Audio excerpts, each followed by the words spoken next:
nyaya ndauya nayo ndoyandaisa panapa wazukuru handiti ndauya nenyaya yeposta riri panapa rekunaiza boom handiti so chiteerera kana uri munyowani paSaint TV subscribe, turn on your notification bell kuitira pega pega patinouploada mavideos you will be notified. Ndichite a big shout out kune muzukuru wangu anonzi Berlin Miripiri. A big shout out to you muzukuru wangu handiti so ndichitoti maswera sei kwese kwamuri vazukuru vasekuru Saint.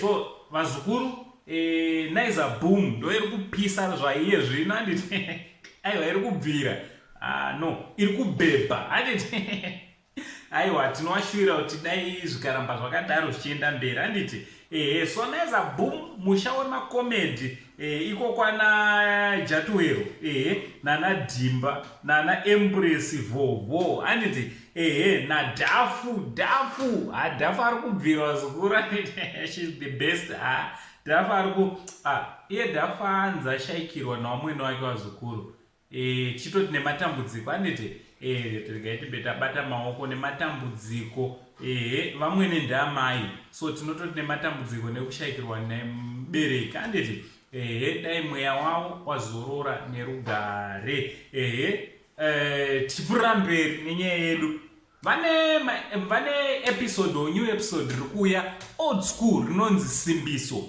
Information ndoiri panapa produced and directed by Naiza Boom handiti Naiza Boom ndiye director wachona vazukuru.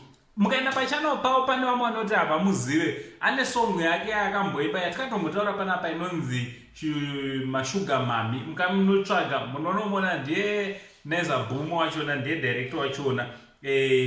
So gadzirirai kuti musi wa season 1 yachona iri kuuya musi wa 1 March na 10 am ingo akamirira paNaiza Boom. Kana usina kusubscribe Naiza Boom go subscribe ikoko kuitira kuti pachinobikwa pachinouya because chakatobikwa pachinokandwa unenge uripo bva waita kutanga kuona.